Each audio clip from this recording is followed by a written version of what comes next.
Hi, I'm Arun Chaudhary. This is my physics lab 5.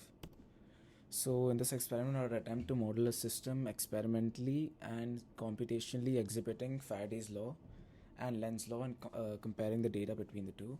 The goal is to observe how Faraday law works and the law of Lenz's law, how the concept underlying it, such as EMF, flux, current, etc., magnetic flux. So, the preview of results. The results for the experiment and the computational model were very similar. The time for the computational model was 0.71 seconds, and the time for the actual experiment was 0.70 seconds, which were very similar. So these are the following fundamental principles which are used in the lab, such as Faraday's law, which states that the induced EMF is proportional to the negative rate of the rate of change of flux. This is the formula just below it. The negative sign is due to Lenz's law, which states that the induced current is produced in a way that it opposes the force that produced it. Following is the formula for magnetic flux, as we can see.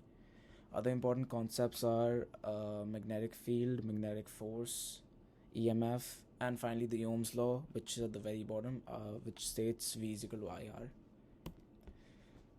We made the following assumptions in the experiment. One was that we assumed that the bar magnet acts like a perfect magnetic dipole. Second is that we assume that the system is perfectly isolated, that there is no other magnetic fields or forces that could interfere with the experiment or our results.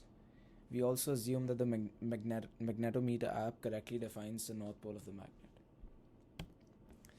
So the system and surroundings. The system in this case is the falling magnet, and surroundings is the earth and the aluminum foil. So the procedure is as follows. We'll first mark the north pole of the magnet using the magnetometer app. Then we'll try to determine the following values: the mass of the magnet, inner radius, length of the tube, width of the foil. Finally, we'll drop the magnet through the tube 5 times and record this. We'll measure the time it takes between the magnet entering and falling out of the tube. So the results for the experiment are as follows. These were the 5 trials at the very right, and the average time taken was 0.71 seconds. Inner radius of the tube was 0.146 meters. The length of the tube was 0.49 meters.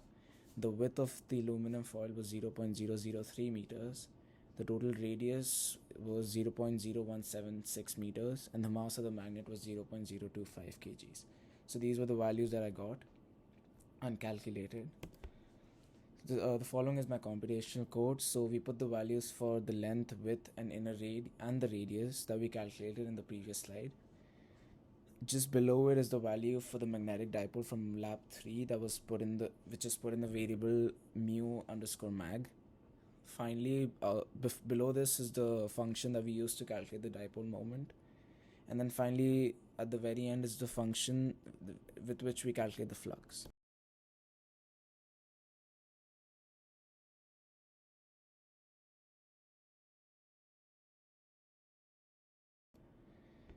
So the results in the analysis, the following are the 2 results that I get from using different values of the magnetic dipole.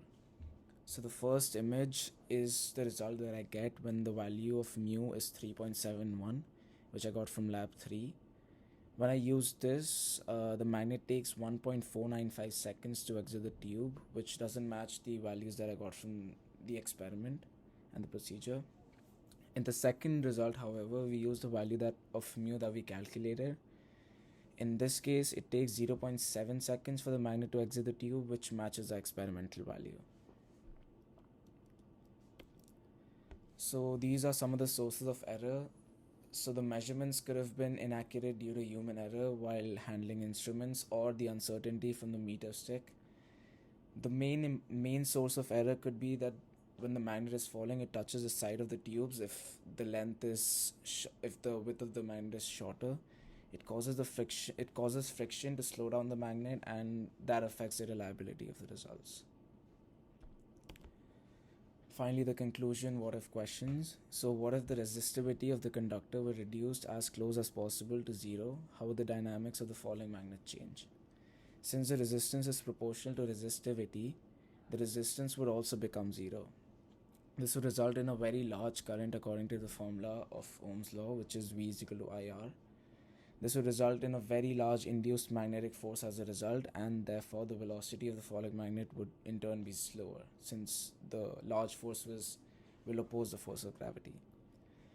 What if holes or slots were cut into the tube? How would this affect the ring currents in the model? The holes would cause the induced current to reduce, in turn causing the induced magnetic force to also reduce. Therefore, the velocity of the falling magnet would also increase.